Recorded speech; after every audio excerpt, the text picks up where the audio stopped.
My girlfriend is pursuing stand-up comedy, and I think her humor is cruel. Why? Because she's better than you? My 29 male girlfriend, 28 female, has always wanted to pursue stand-up comedy. We have been together for 6 years, and I've been encouraging her to try it as I think she's quite funny. Both of us work in tech and earn reasonably well. Oh, there you go. How is she funny and works in tech? That doesn't add up. She finally picked up courage to try it and started doing some open mics recently in her free time. I found her material to be relatively uncontroversial. Yesterday, she mentioned that she is working on new material, which involves some dark humor. Okay. So what? Now, I've never seen her make dark jokes before. Being curious, I asked her what topics she's considering. She said she wants to roast 3 groups: single people on dating apps, self-made fat people, her words, Self-made fat people. and virgins over 30. Those are very specific. Aren't all larger people self-made? Did somebody like force them to yeah. eat? I don't understand The that. government. The government. I don't get that. And I mean, single people on dating apps, that's kind of everyone. I mean, That's I guess not- unless there's you're not- cheating. There's nothing dark or roasting. That's like every beginner comic talks about that stupid stuff. I was quite shocked as she's a really sweet person and have never seen or heard her do something like this. I heard some of the initial drafts of the jokes and thought they were mean-spirited. She claims it's just dark humor. She says she's also adding exceptions to avoid unfair criticisms. Virgins over 30 are only targeted if they're choosing to be so or just can't get laid. She's coming after priests hard. Was she talking about incels and Disney adults? Yeah.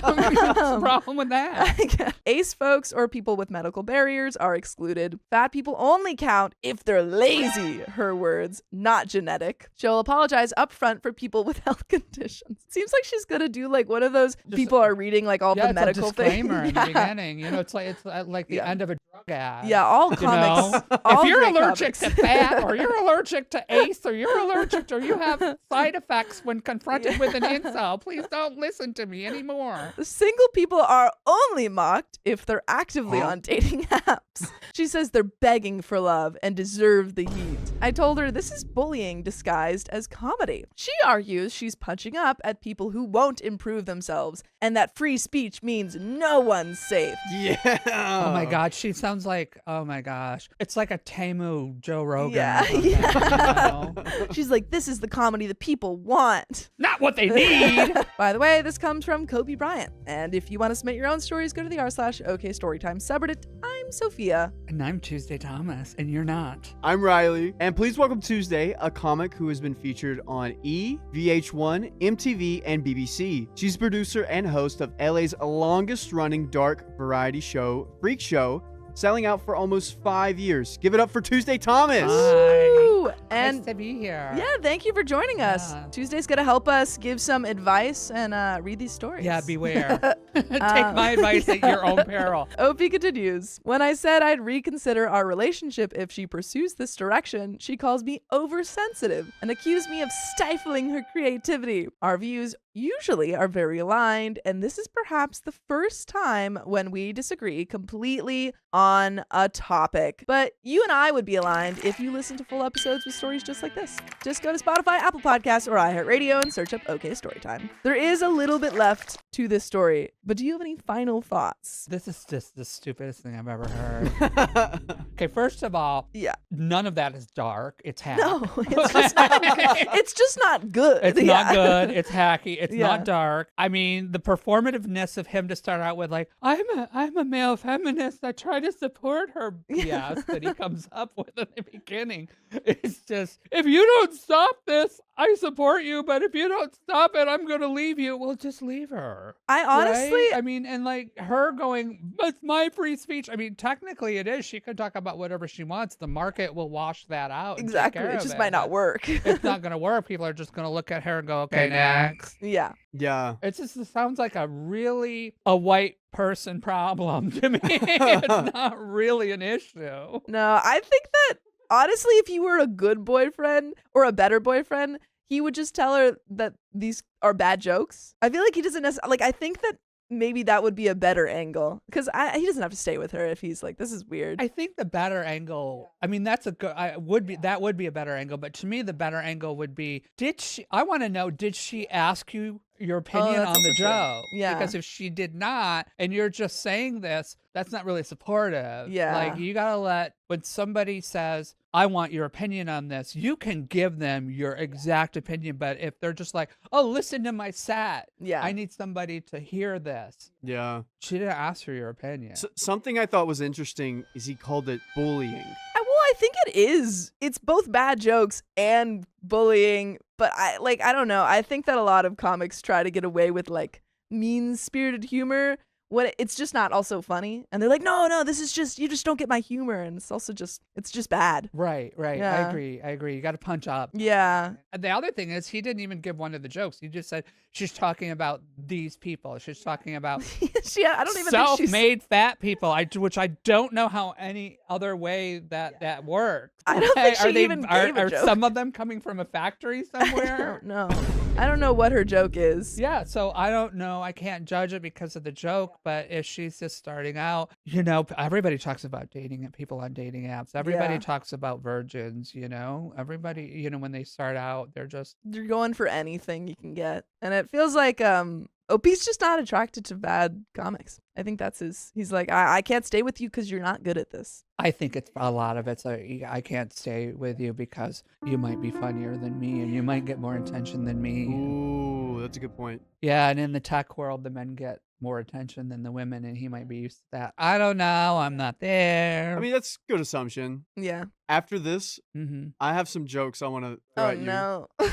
I would like to be a stand-up comedian one day just to give it a shot. Okay, so are you going to just throw them at me, or do you want my opinion on them? I want your opinion on them, You need to clarify. I need to clarify. I need the opinion, yeah. Okay. Yeah. I get it. Well, I think if OP doesn't want to be with his girlfriend, then that's, that's all right. Yeah, and it if sounds she like wants there's to other issues going on. If he's going to break up over a joke about an incel or a virgin, there's other things going on there that he's looking for a reason. I hope she finds better jokes along, the path of her career, which and you a better start.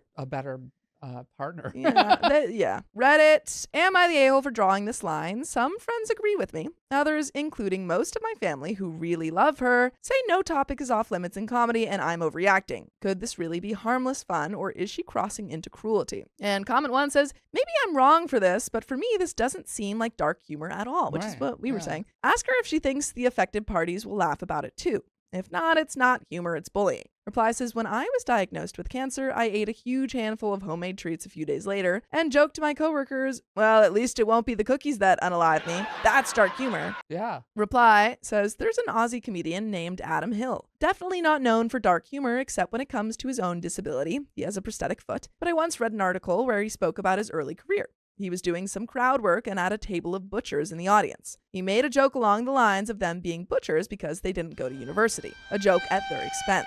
He said the mood in the room changed instantly and he could tell he had offended them and others in the crowd felt bad for them. He had a mid-show break and said he thought long and hard about how to save it. When he went back out, he made some jokes about people buying beautiful cuts of steak and ruining them by cooking them very well done, and a few others along those lines. Went back out. Yeah, I guess so. Like his set had an intermission. Maybe that's strange. The point being that he said he learned a valuable lesson that night about the difference between cheeky and dark humor that isolates some of your audience and humor that includes them and makes them feel a part of the joke, not the butt of it. One sours the mood of the room and the whole show, and the other makes the night fun for everyone, which is the point of comedy, not the a-hole. Yeah, I think that she's gonna learn, regardless of whether or not she's with this guy, I think she's gonna learn very quickly what humor doesn't work for the crowd. I mean, that's what you do. Yeah. You find out what doesn't work. And this whole butcher thing, that again is not dark humor. That a joke about them becoming butchers only because they didn't go to university is not dark humor whatsoever. That's just attacking somebody. Exactly. That's just like, you're a moron. Why didn't she just come out and look at them and go, you're butchers? You are stupid. Yeah. Dark humor is like, okay, like, for instance, I do jokes about my health, and I've had a lot of health problems, and I had to have my urethra constricted, and my bladder filled up and almost burst and killed me. Yeah. And the joke is, I had to have my urethra reconstructed. I don't even know how they do that. I really don't. I mean, For all I know, they just put a straw up in there. But I live in California, so it's probably a paper straw. So it's going to have to be redone. Yeah. But yay, turtles. That's more dark humor than you're a butcher because you're stupid. Yeah. And I feel like you have to figure out that line, and I think she's going to figure it out quickly. So I think OP, is right that her humor is not going to be well received, but maybe she's not ready to hear it. But that's the other thing about a relationship, too, is if you really support somebody, you let them learn their own way. You let them go up, and you would let her go up. You would let her fail. And then when she fails, you come back and you're like, it's okay. You can do better. You learn something from this. I think it is, Shawnee that's OP, a real, that's when you love somebody, that's what you do. Yeah. I feel like, especially with comedy, you really figure out where the line is, because you want to make jokes that kind of toe the line. But you don't know where it is when you start. Mm-hmm. Comment 2 says, these are all groups that society looks down on. She's punching down. This is not at all punching up. A comedian gets much more respect when humor punches up against the powerful. Mm-hmm. Your girlfriend is a sad little bully, not the a-hole. You're a much better person than she is. Reply says, I'm sorry, if single people won't get on dating apps, where exactly should they go? Okay, well, I am totally fine with dating apps, but to say that you can only find people on dating apps. You need to actually get out into the world. There's not only dating apps. Where else can I find a person if it's not a dating app? I mean, I get guys all the time asking me out. I live in Hollywood, and they're not really asking me out. They're just asking me to do the nasty. But still, I didn't need a dating app for it. It's totally fine to use dating apps, but it's not the only way. Yeah, how did your grandparents get together? They just did it. They didn't have a dating app. They were cousins. No, I'm just kidding.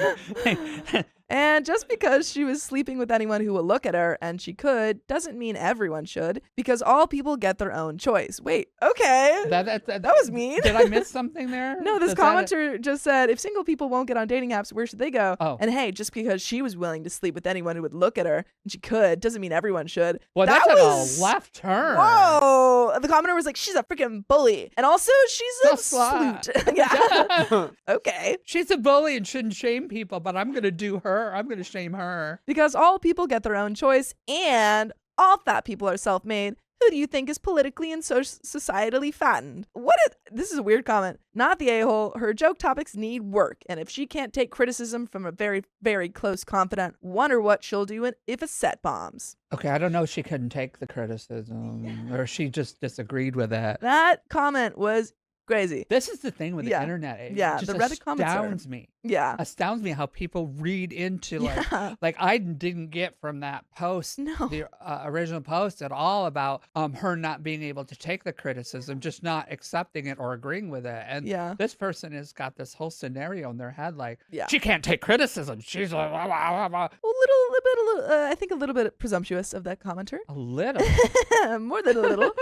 But that was the end of that story. Okay. Oh, I was just going to say, I don't think they need to break up over this, but I think she'll figure out pretty quickly if she actually does start doing comedy. Oh, yeah. They're going to break up anyway, even if it's not about over her comedy. It's because comedy, you have to be out every night of the week, and he's not going to enjoy it. Yeah. He's not going to like, enjoy her like being gone jokes. at night. Yeah. I have a whole notes section in my phone of all these jokes. They're like horribly bad, and isn't it 95 of the jokes you think of are bad, but the 5% are good?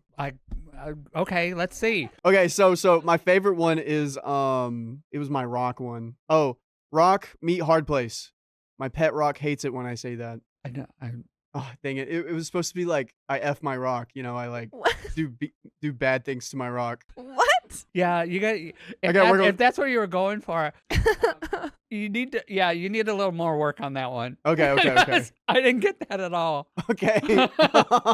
Good to know. If in your set beforehand you told other jokes where you refer to your nether world as your hard place, you got to set it up. Then that joke might work. But on its own like that, it does not. Okay, that's what I'm missing. See, this is perfect. This is a great workshop. Oh my gosh. I was talking to my friend the other night. Do you know who Kendrick Lamar is? Mm-hmm. I don't like him because he's never excited about anything. Have you ever seen him smile before? I don't know. No. That was the whole bit. And I just went on about he does music videos and he's like, and he looks like he doesn't want to be there. He like wants to leave. But where's the twist? You have to have a twist. You Yeah, you that's set a- it up, and That's then a it's like, like what you're giving us are premises. They're Yeah. there's no punches. There's setups or premises. yeah, You know, like I've seen a lot of rappers that just have that look on their face. yeah. I mean, the only time I really saw Kanye laugh was when he was like in that weird, I don't remember the song. It was that weird Gumby looking suit with what's his name? Oh yeah. Was it 6ix9ine or who Can't was remember. it? I think I yeah, know it what was you're just talking about, ridiculous. yeah. And he was like,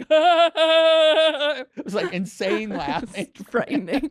Yeah, it was. It Yeah. was very scary. That's the end of Riley's joke session. Yeah, I got to find the punchline on these. He's working on them. He'll get there. But we've got some Or we'll fan break up with questions. him. Yeah. Or that's the end of your career here. Right. But we've got some fan questions for you. And this one's from the Tomlet, who says, I'm a smart aleck with a dark sense of humor and CPTSD and a disability. I have a hard time making friends IRL. I've gotten to where I basically just stay isolated all the time due to lack of income, but also so I don't have to deal with the disappointment and heartache of the betrayal and or loss of yet another friend. Yes, I'm in therapy. It doesn't help I live in a rural area that's very conservative when I'm not. Online seems to be one of the few places I can find welcoming communities for people like me. How can I find friendship in the real world without spending a lot of money in expensive hobbies, travel, or moving? And that is the question for you. I have CPTSD too. I have a lot of crap going on. And I've overcome it.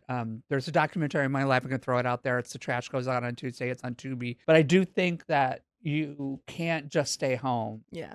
You have to find something. You have to find something. I don't know where the rural area is, if it's near a city, if you can get there on a bus, or if there's a museum in this, and all that stuff. But you need to go out, and you need to, just because you have CPTSD and you're worried about betrayal and stuff, don't go out with the whole mindset of like, I'm gonna find a friend. I need a friend. You're just going to go out with the mindset of, I'm going to watch people. I'm going to see an art show. Yeah. I'm going to, go to and have coffee outside in a cafe and say hi to people. Yeah.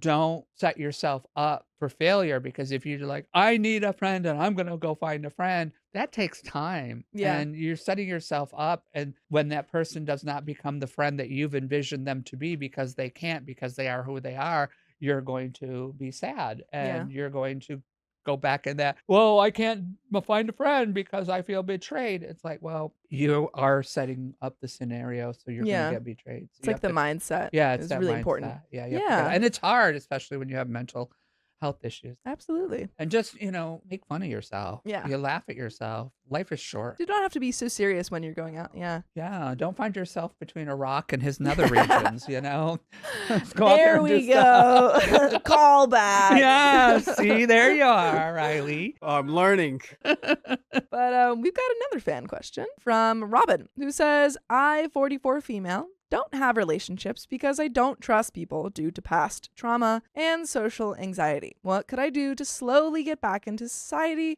and or not be too invested in a relationship and just enjoy company? You just answered your own question. Just Yeah. enjoy the company. You don't set yourself up for it. Just go out and, have dinner with some friends or meet new people, and don't expect anything from anybody. People can only give you what they're capable of, and things happen organically. That was always my problem in relationship, is I always wanted something to happen organically, and it seemed like people would push for something. And now organically does not mean it takes forever. Yeah. Organically could mean it happens like this, Mhm. because you feel it, you both feel it, you're both into it. Or organically could mean that you start out as a friend and you have coffee, and then you go out to dinner, or you go, hiking, running canyon, or whatever you do. And then all of a sudden, a couple years later, one day you're like, oh my God, I love you. Yeah, my boyfriend was my friend for like 7 months before we started dating. That's yeah. organic. Yeah, You yeah. know, but again, organic can happen immediate, or it can take time. You can't expect things. I've always gone in because of I've had a really hard life, and I've learned that one of the things you do is you don't go in expecting much. You just go in and, I'm here, let's have a good time. Mhm. If you don't get anything out of it, number one, you're not disappointed. Number two, you leave with what you started with, which was nothing. So you've Yeah. lost absolutely nothing. Yeah, I think And you have nothing, everything to gain. I think viewing just everything as a new experience. Mm-hmm. Super helpful because you haven't lost anything. You've just gained another experience. Right. You ever take a dog to the dog park or the park and you know that they're there every day, but they're running around like it's a whole new experience. Like, oh, what's this? Oh my God, this plant that I've sniffed 100 times is brand new to me. Yeah. Kind of Be approach a dog it that at a way. dog park. Yeah. You mentioned. Sniff hard places. Oh gosh. Sorry, I'm not going to let that go. I can't. You It's have in to my do it head. one more time. It's the rule of threes. You mentioned meeting new people. What's like one of your favorite ways to meet new people? I say hi to everybody everywhere, wherever I'm at. My mother was that way. My sister and my brother used to get so upset because we'd be in line at the store or the bank or whatever. My mother was talking to somebody and they're like, you don't know that person. Well, I do now.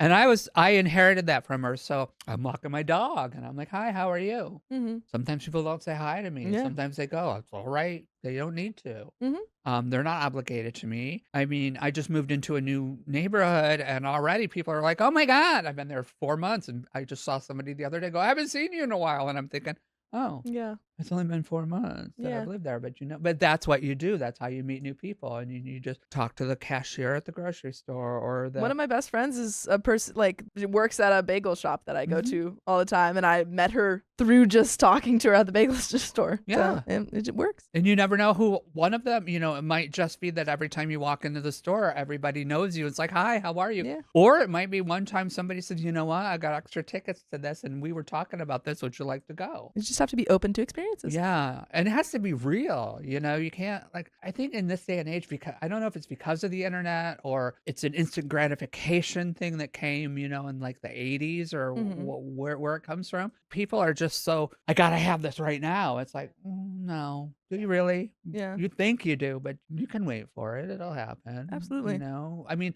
it's that in the moment thing because when you're too focused on, I need this friendship, I need this relationship, I need to get, this, you're not seeing what's around you. I'm just waiting for whatever this receipt machine thing is to pop out of Riley's mouth, I don't know what that is, but I'm in the moment noticing those things as I'm talking to you. And I think to me, that's where the beauty of life lies, is right now what's happening to you. That was a great answer. Oh, thank you. Comfortable Meat 2939 who says, am I the a-hole for finding the humor in my trauma? So, oh no. Yeah. Oh, no. Yeah. So I went through some personal issues with an estranged family member. I'm really not comfortable going into details on here. My friends who supported me through this and I make jokes about it. This is comforting for me. I find the humor in the mistakes that were made, not just by me, but by this other family member. I was finally able to start dating again recently, and my boyfriend is very supportive. I told him about this trauma, and my story made him a little uncomfortable, as expected, but he still stood by me, and I super appreciate him for that. When I make jokes about it, like if we're watching TV together and a similar situation comes up, and I would say something like, I'd say that's weird, but I'm not one to talk, or something along those lines, and then laugh it off, he gets annoyed and says it's not something to joke about. It's my trauma I'm making fun of, not his. This is my coping mechanism. I have tried explaining this to him, but he says my jokes make him uncomfortable. I have refrained from joking about it since. I have only ever made 2 jokes in front of him and basically pretend like my trauma never happened in front of him now, because I'm uncomfortable even showing and any thoughts of this in front of him because I don't want to make him uncomfortable. Am I the a-hole for making fun of my own situation in front of my boyfriend? No, not at all. Not at all. But there's a caveat there. Mm-hmm. Are you doing it constantly? That's what I was wondering. Yeah, because I have some people that I know that have issues. Every time something similar is brought up in another way, or they see it on TV or say, oh yeah, I have to do that. And that's because of and it's like, you can make fun of yourself. That's fine. But if that's what you're constantly doing, you're kind of bringing attention to your trauma, and that shows me, and I'm not a therapist. Yeah. I'm just playing one here right now.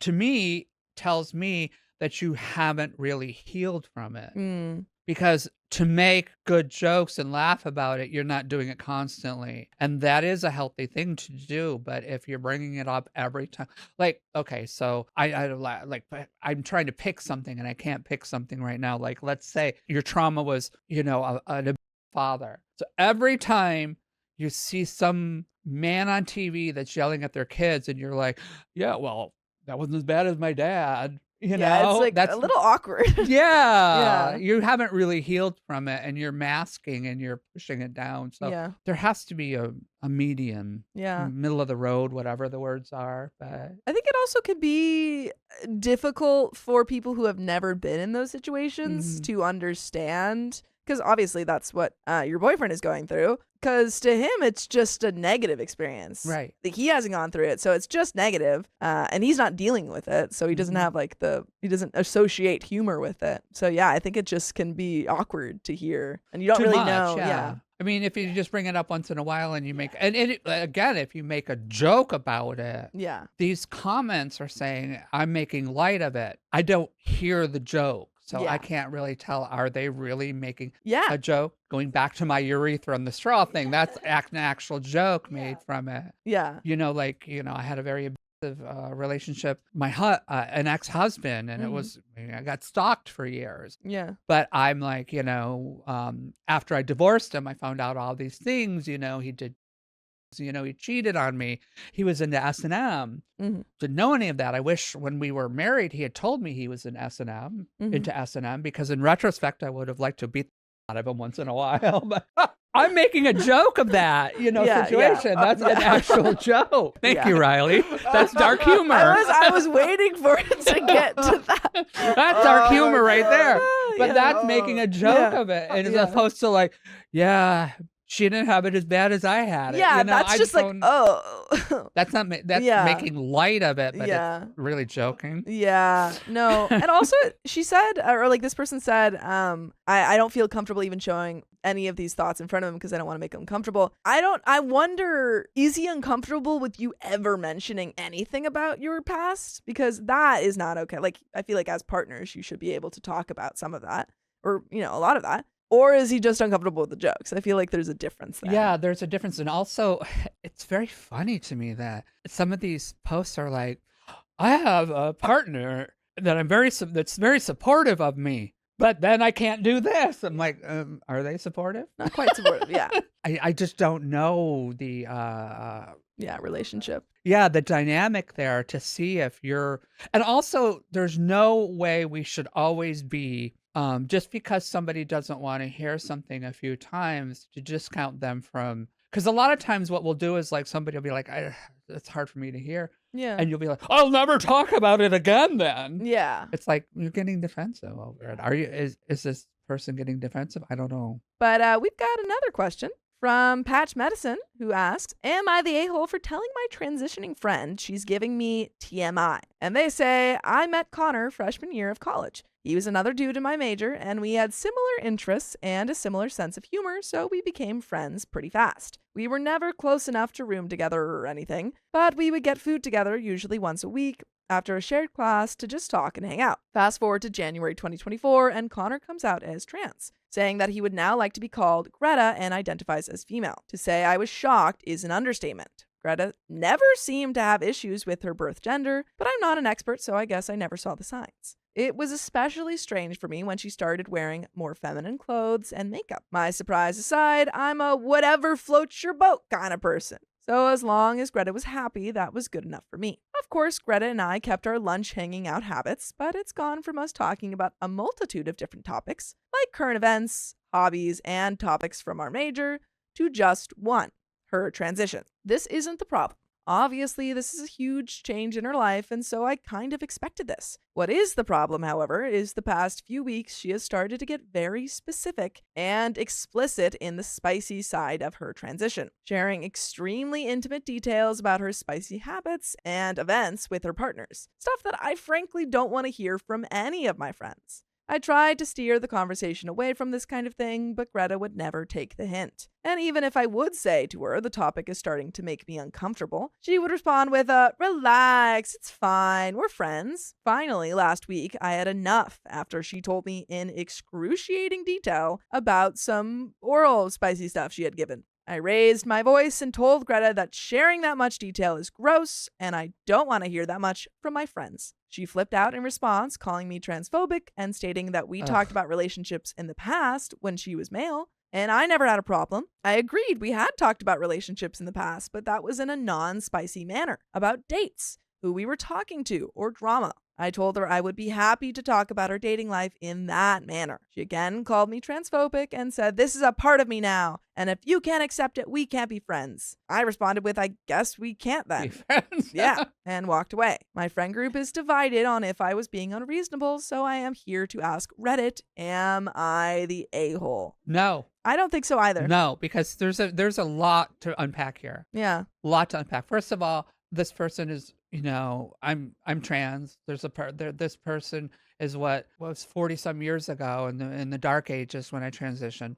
But what I call a new hire. Okay, they haven't got the lay of the office yet. They don't know what's happening. We got to give them some grace. Yeah. Let it go. I mean, but also I get that, and I get that they're excited that they're finally able to live their truth. Trans people hide it well, so that's why he never saw the signs because he wasn't looking for them. Yeah. But I get all that. I also totally understand where he's coming from of not wanting to hear the spicy side. Yeah. And seeing that. And it's, I just want to know, well, how did they get on that subject? Because is it like, oh my God, they're what, and did they say they were in college? I think they're in college, yeah. Yeah, so did they go to the Yeah, they're going to get the lunch or dining whatever. hall, and all of a sudden it's like, oh God, I hate these waffles. Well, I suck with, Yeah.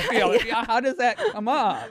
Well, I think that's why he's like, whoa, I wasn't asking about, Right. yeah. And it's a boundary issue too, because He specifically said, I don't feel comfortable hearing. so you can't fault somebody for setting a boundary, and just because you're comfortable with something Yeah. doesn't mean other people aren't. It doesn't mean the dynamic has changed, because like you said, we didn't talk when we were talking about our dates, pre-transition. Yeah. It wasn't about the spicier stuff. So I get that 100%. I have a lot of polyamorous and different friends and stuff, and we talk about a lot of different things. I've had questions about polyamory or the different things that are into in my life. I've explored S&M. It's not for me. I've explored different things like that. But I'm also very uncomfortable talking deeply too much about sex because I was forced into sex work at a young age. Sex is transactional for me, and that's something I've had to work through and heal. So I can understand why somebody would be uncomfortable with that and set a boundary. Yeah.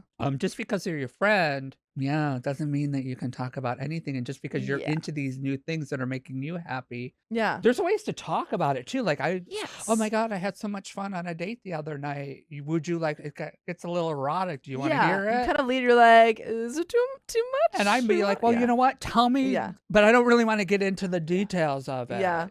But I want, as your friend, to Yeah. experience your happiness. I'm happy for you. Yeah. But, No, I actually was having a conversation with my boyfriend recently, and that's definitely not transphobic. I am so over the new hire saying that everything's transphobic. well, I think there's a defensiveness there. Yeah. I There's think she's come out and is like, are you saying that you don't like me as a person? And I think there's just that defensive, right. I'm just gonna push you away before you even get a chance. Yeah, you don't like me now. That means you don't like me as a trans person. Yeah. You don't like, and it's like, no, that's not how that works. Yeah. Yeah. But I was talking to my boyfriend about this, and not this, but we were having a conversation about how male friendships and non-male friendships talk about spicy encounters. And I was saying that I tend to be and my friends tend to be very open and very detailed often, not with everything, but we tend to be much more open about spicier stuff. And he was like, I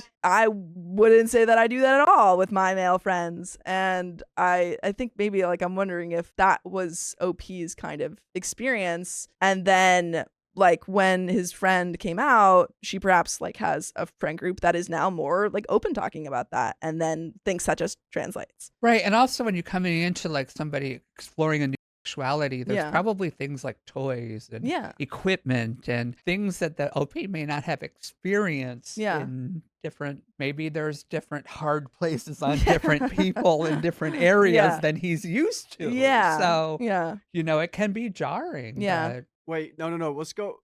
What all do you guys talk about? When you I wouldn't say it's super common when you're you're dating someone for a while, but I do think that when you first start going on dates with people, or it's you're seeing people, I would say in my experience, like female friendships are like tend to be very, very open about like all of that. And I've had that with like people that I don't know. But that it's like well. close friends. I mean, I don't know her well. So I don't know her well enough to like be able to talk that way to her. Yeah. I think if we knew each other for a while, I'd feel comfortable. Yeah. But you have a certain close group of friends where you're just Yeah. like, yeah, that was really something. I Yeah. mean, I rode that river 4 or 5 times. You Yeah. know? I feel like you do, like you I say. felt like I was in, Yeah. you know, I was up at Point Doom on the surfboard just riding those waves, you know? I feel like there is a certain openness that I have recently learned is not the same in like male friend groups, which I'm not gonna like say is true for everyone, but seems to be like a little bit of a difference. And I'm wondering if he's like, whoa.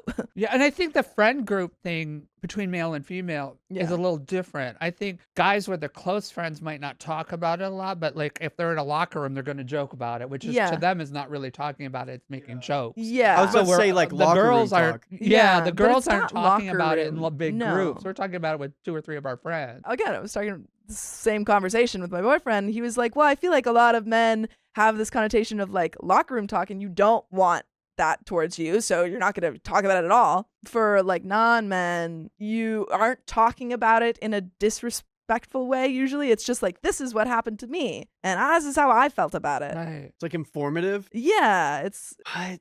yeah. This is crazy. I've always avoided it because I didn't want to come off as disrespectful. Well, yeah, I think You it avoided can. talking to other guys about it, or you avoided talking about it altogether, or like that? I'm a little confused. Like, I guess to be real, I would avoid talking about it all in general. And then over time, I finally got the courage of like, hey, so with my partner now, Angie, I'm like, hey, so this was cool. Oh, you like, yeah, even with Angie?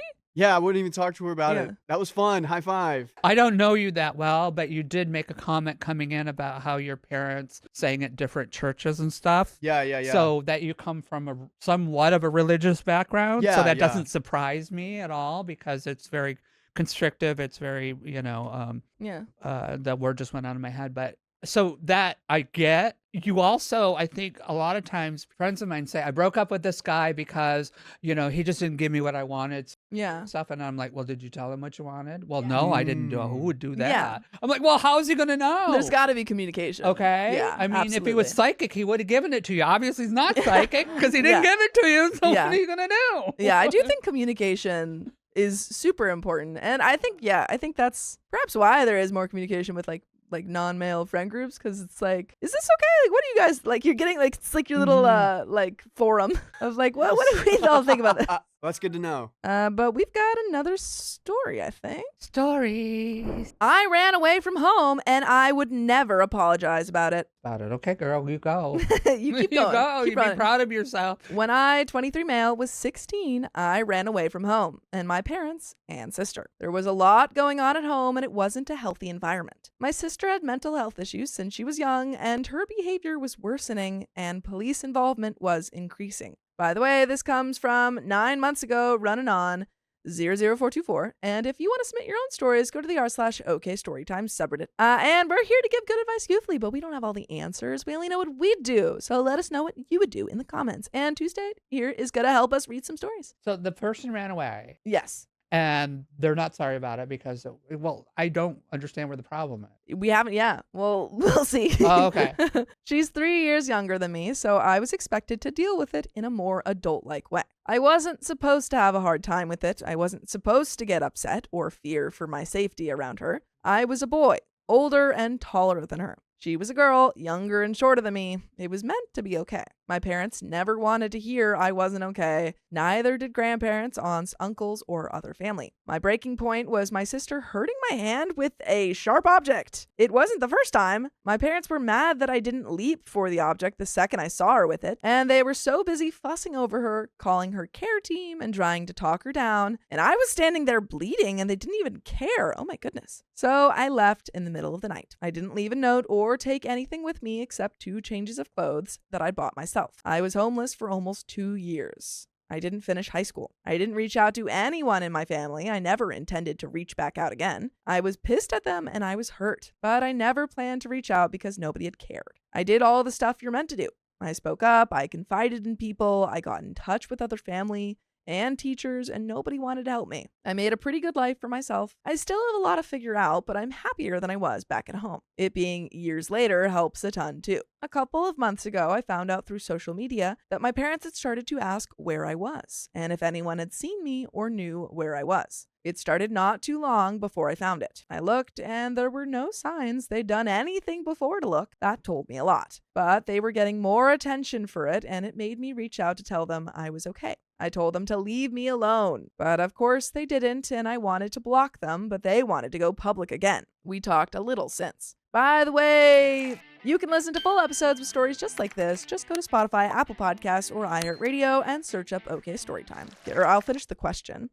They want an apology, but I refused. I told them I'm not sorry and I don't regret running away. They freaked out and told me I should realize how reckless and dangerous it was. I told them it was no more dangerous than living with them and my sister. They told me not to be so dramatic. They said my sister was only one girl and would never hurt me the way random creeps on the streets could. They gave my contact info to some of our other family, and some of them have tried to call and scold me for not apologizing. I'm on the verge of telling my parents that if they try to shame me for blocking them, I can share exactly how little they cared about me. They said I still need to apologize for what I did, and they can't believe at 24 I don't see it. And we're going to pause there. There's a little bit left, but do you have any thoughts? Oh, I have a lot Give of OP. thoughts. Do I have thoughts? Yeah. Okay. The mistake that was made was contacting them again when they were Yeah. looking for you. I understand why they did that, why they contacted them, because they're, we all hold hope that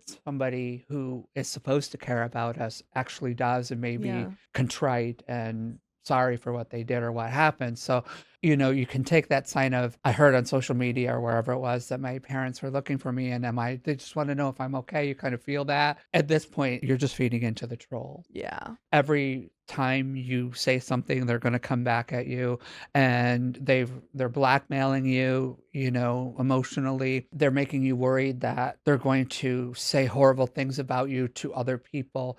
If you block them, you know what? Let them. Yeah. Let them. Who cares? Who cares? I mean, I had a father leave when I was really super young and then come back into my life later on. And then, kind of did that to me. And I just I can't do this anymore. Bye. Done. He kept trying to call me and stuff and was like, I don't understand why she won't talk to me. And, a couple members of the family were like, he's trying. And I'm like, no, I don't care. You got to do it for your own safety. That's the bottom line right there, because I had to sue my sister. Yeah. I had to sue my sister because of my documentary on Tubi that she's not even mentioned in. Mm-hmm. There's nothing to do with her. She called up Tubi and Prime that it was airing on and said that I didn't get the proper clearances because I used a picture of her father in it. It's ridiculous. It's my father Yeah, too. yeah, This yeah. is my story. Yeah. And he's dead. Yeah. Both my father and stepfather are dead. There's no way for me to get Yeah. clearance. You can't get clearance. Yeah. I mean, I'm not going to get a Ouija board out. Yeah. Okay. Because and when she did this, she didn't contact me, and I hadn't talked to her for a while because she's not a good person. She didn't say, well, first of all, I'm sorry for everything you had to go through. I'm sorry your Yeah. life was really rough. No, it was like, no, you can't do that. So I had to go sue her. And, gosh. yeah. And I had to go through this, and I won. Yeah. I could have actually taken her house and everything. The judgment would have been in my favor, but it got to the point where it's like, no, you just sign this piece of paper. Yeah. Done. I'm done. Mm-hmm. You sign the right away that you were wrong, that you don't have any rights to this, that you're not mentioned, blah, blah, blah. Mm-hmm. And you don't have to pay me any money. I don't care at this point. But if you contact me for anything in the future, it will be considered harassment. Have a nice life. Yeah. And that was the end of it. Because you have to protect yourself. And I mean, it's been like 8 years Yeah. since since OP left, and it seems like they just started looking for him. Mm-hmm. So clearly there's, They heard, I'm sure, Yeah. probably what happened, and I don't know for sure. I could be wrong. I was once in my life. It was probably a friend's suggestion or something. Like somehow it popped up, or somebody said to, because my sister would never have known about the documentary unless it was somebody on from my past on Tubi who saw it on Tubi, or saw it on me promoting it on social media, or saw an ad for a sponsored ad for it, and let her know that this was happening. She would not have known. Yeah. Not have known. So it was something like that somebody went and did it. Mm-hmm. I'm sure that they weren't just like all of a sudden 8 years later typed on Facebook, I miss my child. I want to know they're alive. No. We got some comments. Comment one says, not the a-hole, would block them completely if I was you. Yep. I think you deserve an apology way more. And if they can't see it, then you're better off without them. OP says, I'm considering it for the peace not having contact brought me. But I also don't want them acting like I'm still missing. Although maybe if I make it clear, I'll speak up if they do. They might just... Why do you care if they worry about you're still missing? You're not It missing. doesn't matter. Yeah. You've told them you're 24. okay. You've told them you're okay. Yeah. You told them you're fine. Go away. Because if you were a minor and they were, saying you were missing, that's different. That would actually have like issues and stuff. But you're 24. It's not like there's milk cartons to put your picture on anymore. Yeah. Okay. You're an adult. Nobody's gonna care. Yeah. Fly says, why not make a public post about your parents telling you that you overreacted to getting hurt and then not looking for you for years after you ran away? Tell everyone they're now pestering you again and demanding an apology and that they likely want time or money or babysitting their violent daughter for you. That's just feeding into it. Yeah, I don't think you need to. I think you should just block out all of that. Comment 2 says, not the a-hole. Tell your parents and the rest of the family that they're the ones who should apologize, then block them. You thrived without them for 6 years, and it sounds like communicating with them now will only have a negative impact on your mental health. OP says, I can already feel the mental strain of speaking to them as much as I have. And that is the end of the story. Walk away. Mm-hmm. Walk away. Somebody said something on here about the black sheep. Mm-hmm. It can very well be, especially if you're the black sheep of the family. I hope people understand the person who's generally called the black sheep of the family is the person who is escaping the generational trauma and healing themselves. Mm-hmm. That's why they're considered the black sheep. Oh, wow. It's 100% true, Riley. You're not willing to put up with that. You're not putting up with it. You're making them stop. You're setting boundaries. You're calling them on their BS. Mm-hmm. And then you're the black sheep because you're not going along with the way the family operates. I do have a question about your sister. So you were going to sue her because of what reason again exactly? She stopped. She put a copyright claim on my documentary on my life. And she said that I used her father's picture without his permission. Yeah. She did not tell that it was my father, too. Yeah. The verbiage she used was very pointed and very calculated. Yeah. And she left that there and she wouldn't answer any responses or anything on it because she knew it just would stop it. And I had to go through a long drawn out thing and get her served and, kept going back and forth with, the companies saying, but it's mine. But they're like, we're not in the law business. There are certain things. I'm like, but they're just, both of them are deceased, my stepfather and my real father. And it was just a picture. And we knew the laws. We got all the clearances we did. We did our homework. Yeah. It's that verbiage that she used just to be a little B word. So you were able to countersue and you could have No, I sued her for doing the copyright. Oh, I see. For money that, not pain and suffering, but for the money that I was lost. And her doing that when she had no right to claim copyright. Mm-hmm. I got it through. And she said she wanted to go to mediation and the mediation was 100% going my way. And I'm like, sure, you want to go to mediation? Perfect. She wanted to go to mediation because she didn't want to have to go into court. She thought mediation would, stop it and she could win. But she's an evil, nasty person. I had to sit there on Zoom with her and look at her face and hear her and try to stay calm. And I did and everything. The mediation was going this way. And all of a sudden, it just dawned on me. I'm like, I know her too well. And the only thing that's going to stop this, because I could see in her face, she was kind of losing it a little. I knew the mediation was going my way. And I thought she gets that. So I just said out of the blue, I said, if you sign blah, blah, blah, blah, blah document that states all this, I will drop the monetary thing. And she went, I'll sign anything. She screamed. She literally. Yeah. And I'm like, great. Let's do it. That was so kind of you. I just wanted it over with. I mean, I could have used the money. Yeah. I really can use the money, but you know what? I just want that out of my life. Yeah. And for OP, I'm sure. That's her issues are her issues. Again, it's the black sheep thing. I'm healed. I've done the shadow work. I've done things that I need to do. I'm still healing through stuff. And it's a process that will go until the day you. If it's not a process that goes into the day you die, you're not really healing. You're not really doing the work. It's what my opinion. Yeah. Wow. No money would have been worth that. To have kept going through it. Mhm. Have you forgiven her? Yeah, she's not a good person. I will never forget what she's did, but I feel empathy for whatever demon she's got that made her that miserable. Yeah. Because there's something that has gone wrong in her life that she can't let go, that she is just trying to make other people's lives miserable. Mm-hmm. And that's sad. I don't want that life. I don't want that energy around me. I was actually telling a close friend of mine, like, you know, when we were younger, we were thick as thieves. We're 2 years apart. Mm-hmm. Thick as thieves.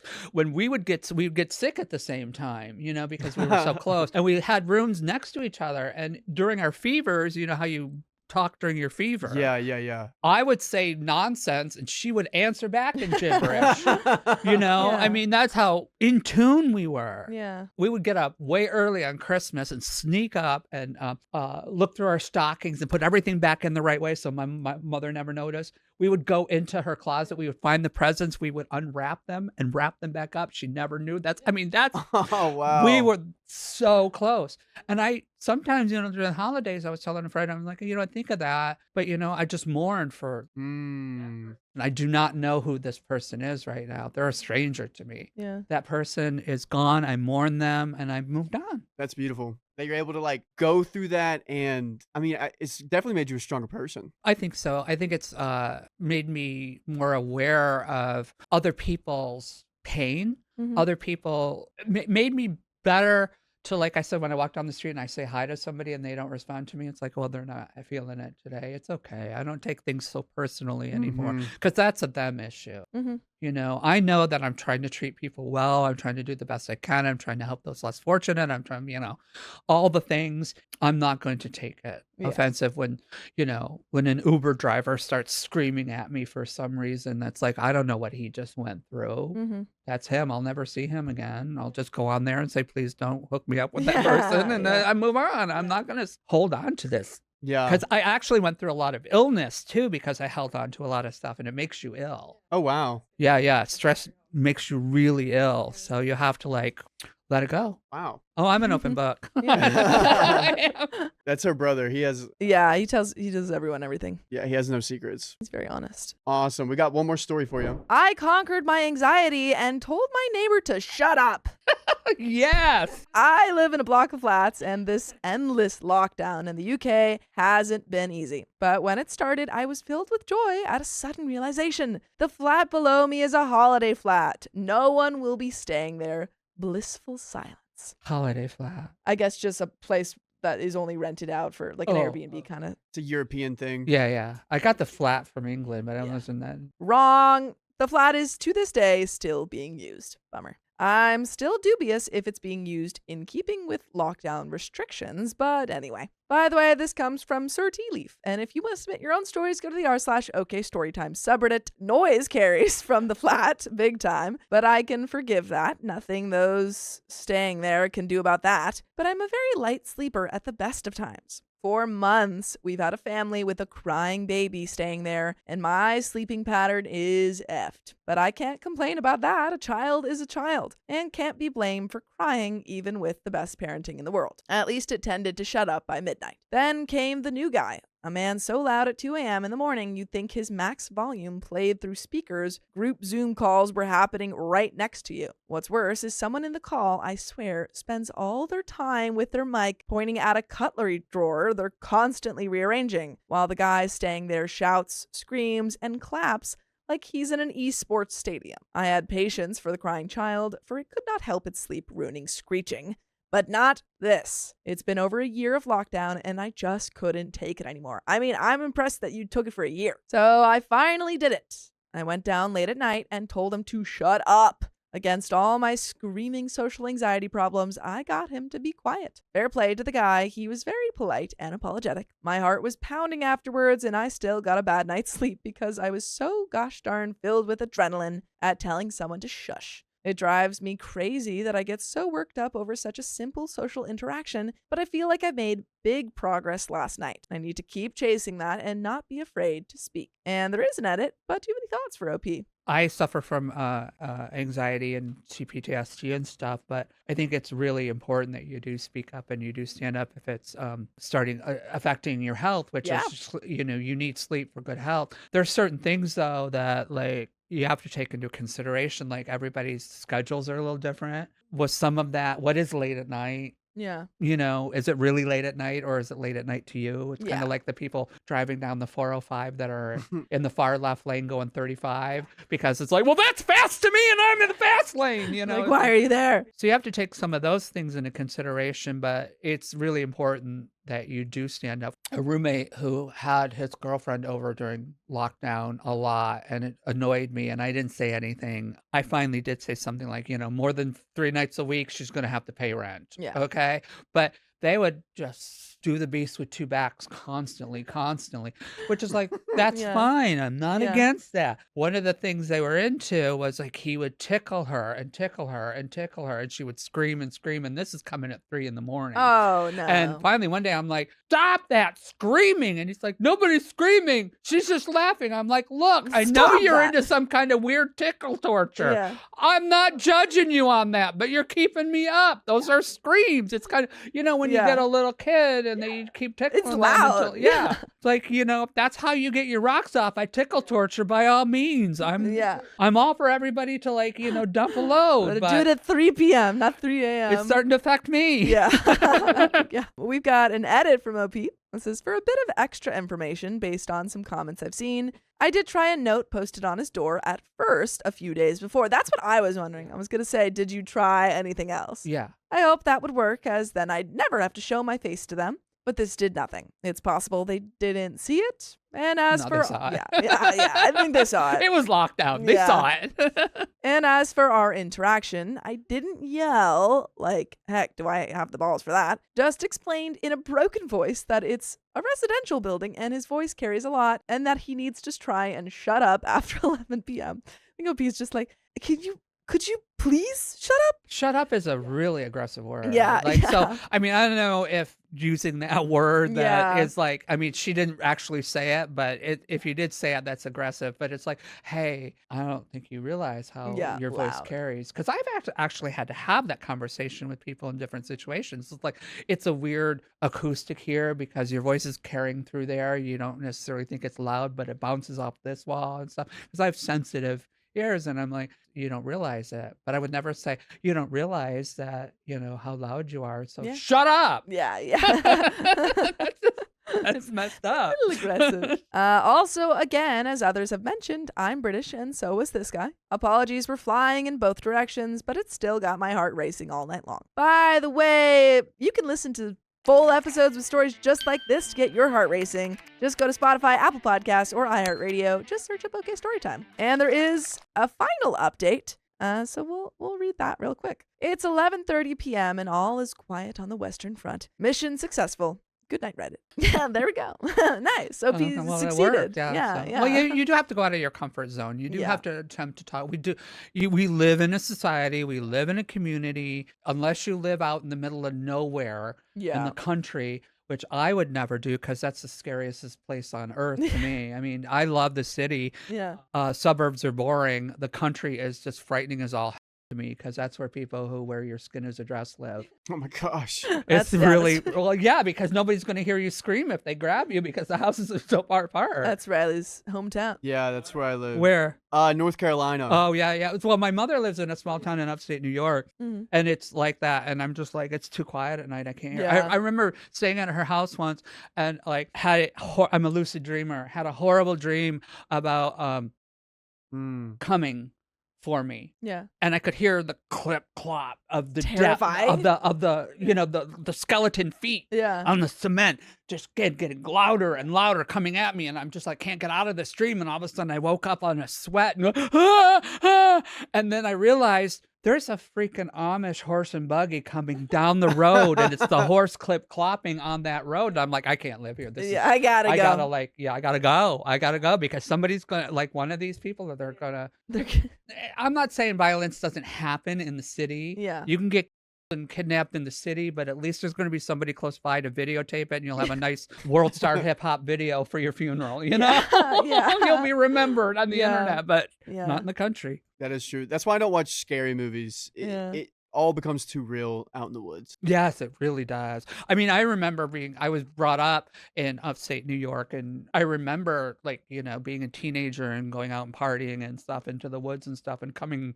One time we came across this in the distance. We were on a kind of a hill, plateau type thing, and there was a channel of water that ran through, and on a lower plateau, we saw a campfire, and we were going to go down and see if they had beer and stuff, you know, and then all of a sudden, as we got closer, we realized they were devil worshiping down there. Oh my gosh. They were dancing in their little devil hoods, and it wasn't KKK hoods. It was different. Yeah. But they were doing some kind of thing, and we were like, okay, I get guess out they of don't here. have beer.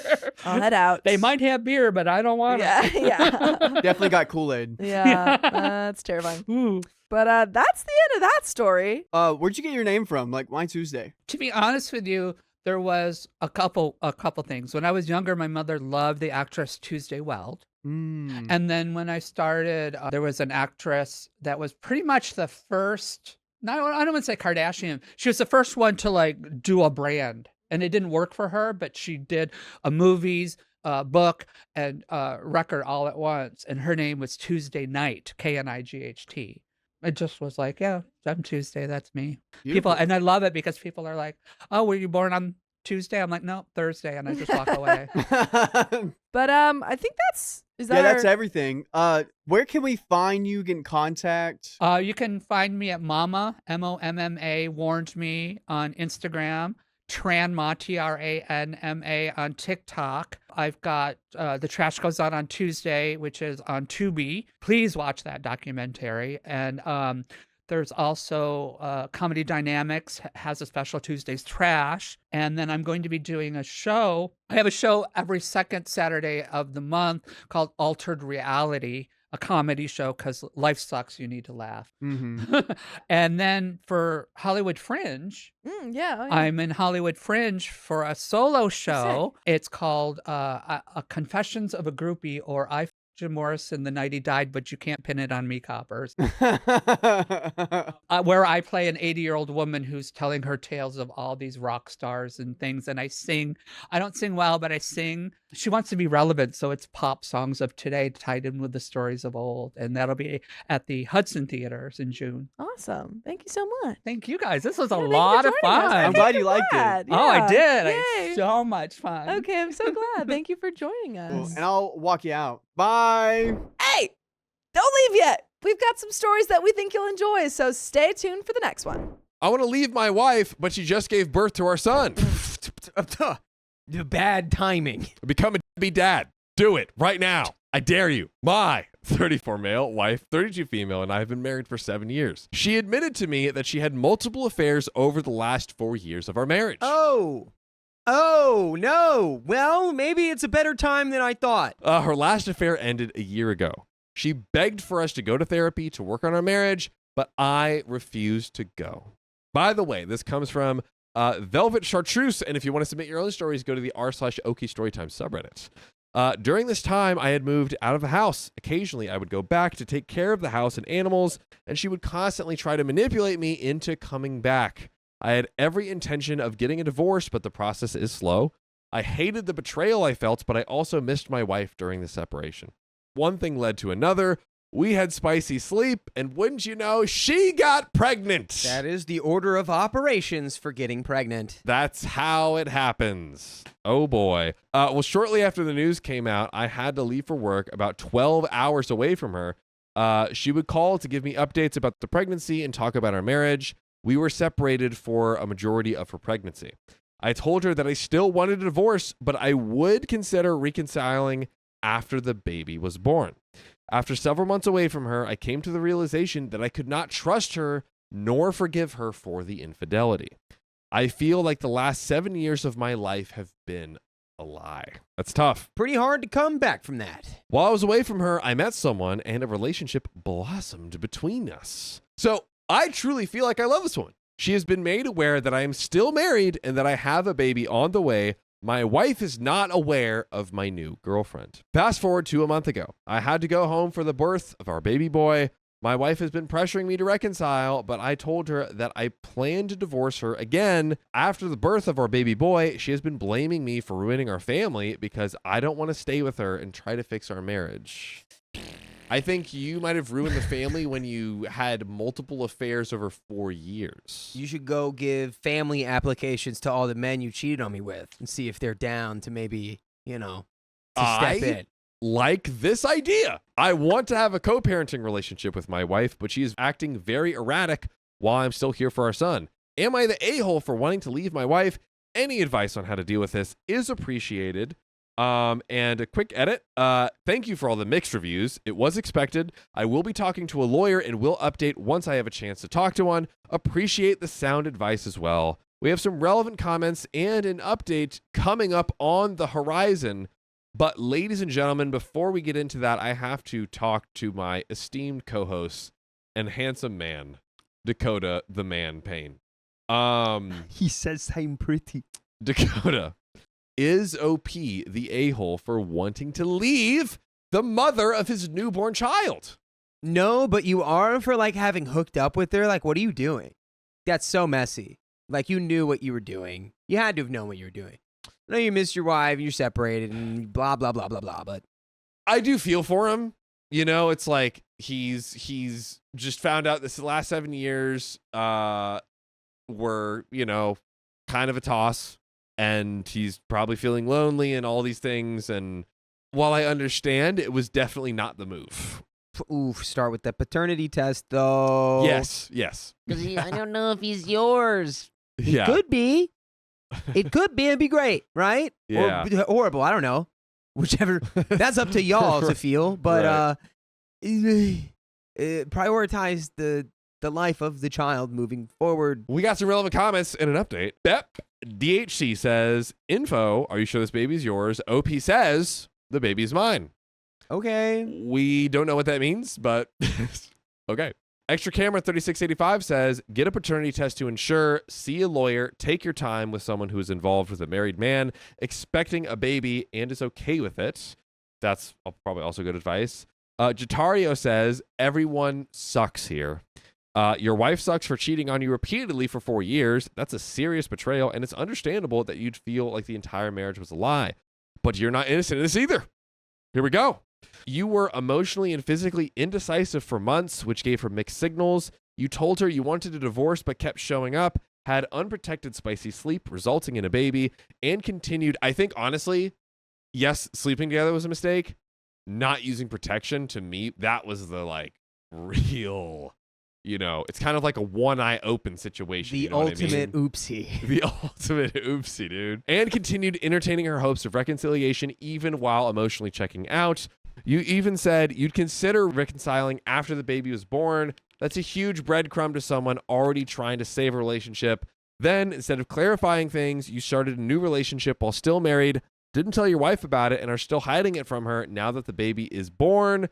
That's not just messy, it's dishonest. You're fully within your right to leave the marriage. Infidelity is a deal breaker for many, but your execution has been cowardly and passive. You didn't set clear boundaries, didn't communicate with honesty, and avoided taking firm action when it mattered most, and now you're reaping the chaos that comes from that. My advice, divorce her now. No more delays, no more maybes.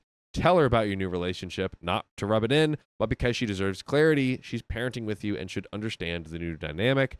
And lawyer up and establish a formal custody and support agreements. Don't leave this up to emotional negotiations. Stop playing emotional games with her and yourself. You're not the victim anymore. You're a participant in this mess.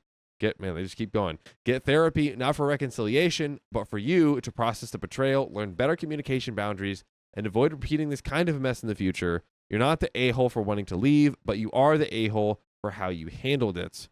We have an update. I think a lot of that lays on the presumption that this is taking place in the United States, because I think it's like you could just leave and divorce relatively quickly. But there are, as we've read, several places where it's actually not that easy to just get divorced.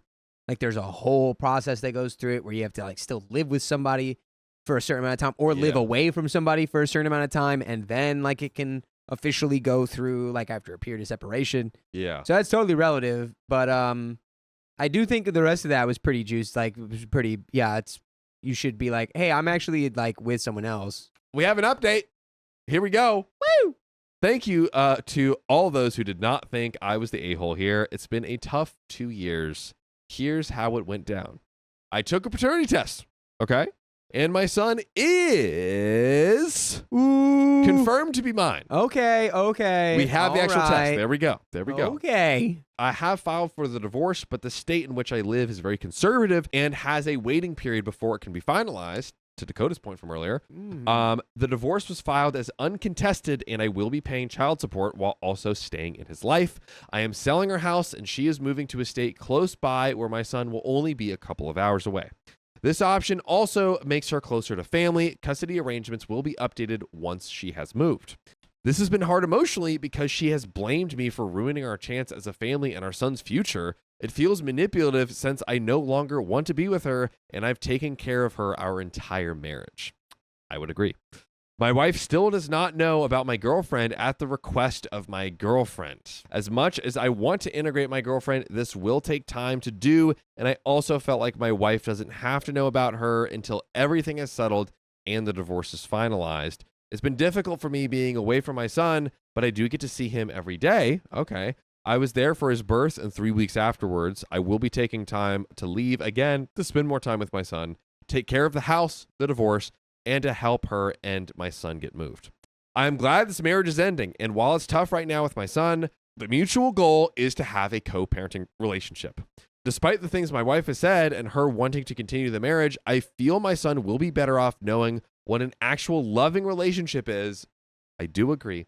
My girlfriend has been very supportive of me, and I'm ready to move on in my life with her. Trying to get any help or legal advice in the state we got married has been a nightmare and has been overall negative to the choice I have already made.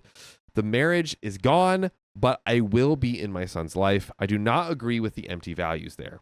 Any advice on how to ensure a healthy co-parenting relationship without a lawyer is needed. Thank you all again. Well, we got some relevant comments. Tsunami Surfer 35, that sounds dangerous, says, not the a-hole, but you should not have slept with your wife that last time without protection.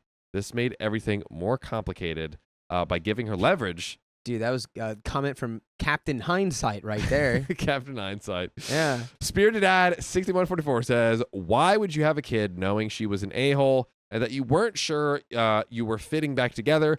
Poor child. Imagine Snapdragon says, and now he wants to integrate his new girlfriend, which I can only guess means bring her in as a third parent. These people had no business making a child. Yeah, they were not ready. All right, boys and girls. So, update number 2. My wife was served with the divorce papers and hired a lawyer despite us agreeing on 50-50 division on marital assets, child support, and limited alimony. She told me that because I was leaving her, she wanted to make sure things were done fairly. She advised me to not get my own lawyer since we already agreed on stuff, but I got one to represent me anyways. Thank God. Good. This is exactly what we were talking about. She's getting a lawyer and trying to actively tell you don't need one? Hey, I think you should not get a lawyer so I can just like set all the terms and legally like slide everything in. What the freaking no. Yeah, don't worry. It's our lawyer. No. I have recently seen my son again, despite her efforts to keep me away from him. She has told me that she doesn't want to see me. After expressing how unfair that is, she agreed to coordinate with me to see him. I told her that I have been seeing someone, and she said that she suspected it during our separation, but that it didn't matter. She doesn't care that I love my new partner. She believes we can still recover the marriage, even though I have moved on. I do not understand how she thinks this after her cheating throughout our marriage and me finding someone new. I told her I am upset and that she can't take accountability for the breakdown of the marriage, hurting me and our son. I explained to her why it wouldn't be a good idea to stay together if she truly thinks I cheated on her. She is only concerned with herself and the life that I provided to her instead of caring about our son. By the way, if you care about not just your son, but yourself, if you give a dang about yourself and you want to care for yourself, ladies and gentlemen, I have the best solution ever. That is going to Spotify, Apple, and whatever you listen to your podcasts, searching OK Storytime and listening to our well over, what did you say earlier, 2,400 episodes? 2,400. Wow, that was quick. Is Might that be true? 25 That's crazy. now. 2,400 episodes. 2,600 now. There it is. 3,000. That will give you all the guidance you really need in life. Like, this is kind of the playbook to relationships in life. And guys, it's fun and entertaining while you do it. You go check us out, listen to the pod, binge it. But without further ado, let's get into the grand finale of this episode. She destroyed the last 7 years of my life with her and distorted how I saw myself. I tried to get over her infidelity the first time. It was a mistake and was something we could work through. I'm not willing to give her a third or fourth chance. I want to resolve, but every time the issue comes up, she says something that feels manipulative. Some comments. Peace-loving sister says, the only thing you and your soon-to-be ex-wife should be discussing is the care of your son. Boom. By engaging with her, you are setting yourself up to be manipulated and trapped, just as you were trapped by the pregnancy. Sorry to have to say this, but you were really stupid to get yourself into that position. Pun intended. That position. Yeah, the pregnancy position. Yep. Ever heard of wiener wrappers? No. That's our word for you know what. Just a pack of hot dogs that Protection. sings MF Doom. Exactly. You knew this woman had been with other men, yet you had unprotected spicy sleep with her. Yeah, that was stupid. So you are not without blame for those 7 years. And in fact, all of the rest of your child's life. The fact that you would even ask whether you're the a-hole for wanting to leave reveals your very problem with the logic and common sense. Casual Yash 2088 says, I could honestly understand how she could manipulate you into discussing other things with you, but I'm still not trusting you fully on this, as you were stupid enough to make a baby with her after knowing that she cheated. Well, now the lawyers are involved. I think you should ask your lawyer to communicate with her for you with the pretext that it would be easier in your divorce so that she won't have a problem with this. I would suggest you not to help her move, as it can be very well used against you in court if she plans to make a false case against you. Oh my goodness. And it would set up a wrong example for the future where she will always expect you to help her move. My Dirty Alt 79 says she cheats repeatedly, gets a lawyer, and then says you shouldn't get one. That's hilarious. Good luck, man. And Sloke Otobide says, OP, get a lawyer. Prima Diamond says, if you're all the a-hole, or you're the a-hole for not divorcing before all of this culminated as a divorcee, it really isn't that hard to file if you have intentions of moving on. Fair Prior 1085 1058 says, not the a-hole. Foolish, but maybe not the a-hole. Please listen to your lawyer and have everything in writing. This is going to define how and when you can interact with your son. Communicate with your soon-to-be ex via text. So some mixed reactions. A lot of people calling OP the a-hole. I think, you know what? I think everyone made some sort of a-hole move here. Everyone made some sort of mistake here. Like, yeah. It's a bit of an everyone sucks here. Everyone sucks at different levels. Takes two to tango. You both made mistakes to get to. Yeah, everyone sucks. Everyone sucks a little here, bit. Everyone sucks at least a little bit. My husband's been taking inappropriate photos. I feel like I don't know him. Ooh, that's rough. My husband Toby and I met in 2018 when we were 27. We were only dating for a couple months when he moved in. He was great, so sweet, thoughtful, helpful, kind, and I fell in love hard. We got engaged after only 7 months. We did the whole when you know justification, and anyways, hindsight is always 20/20. By the way, this comes from user important fail 7857, and if you want to submit your own stories, go to the r/okstorytime subreddit. So, we got married near our 1 year together anniversary in 2019. It was only 2 months in when I got pregnant with our daughter, Susie. Oh. We moved in with my parents to save money, and luckily we did, as the world shut down when I was 6 months pregnant.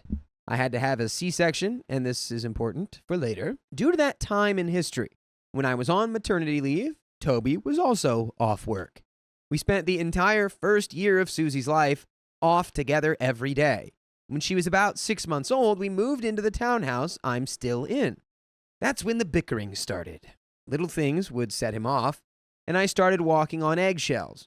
We would fight over money, personal time, division of housework, parenting, everything. I chalked it up to being around each other every day, all day. When I went back to work, I started a new job and excelled at it. I started making a lot more money and quickly became the breadwinner. I got him a job where I worked, and he slacked off and changed jobs after 6 months. I hadn't noticed that he frequently changed jobs every 6 to 9 months until much later. We were more like roommates at this point, miserable roommates who slept in the same bed. He frequently demanded alone time, and I was happy to oblige because he was always so miserable to us.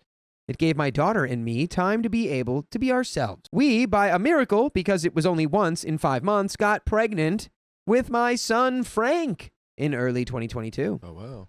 During my pregnancy, I had a lot of issues. My body was not doing well with pregnancy. We fought constantly, and the stress was so bad that I had to go on sick leave a month before my due date.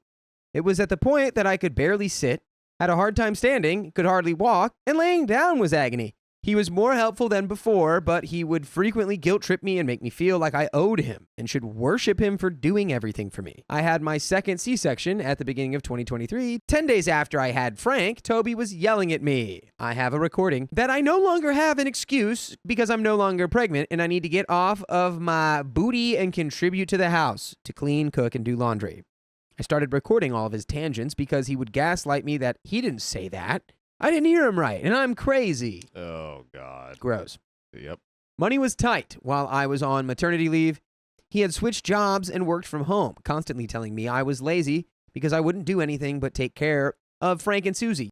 My postpartum depression was so bad. The intrusive thoughts were bad and intense, and looking back, he made it so much worse. I put Susie in daycare so I could manage Frank easier. A year that was supposed to be magical and beautiful was miserable, and I hated it. He was cruel and rude all of the time. I ended up going back to work 4 months early, hoping that making more money would lessen our fights because that must be what's causing our issues.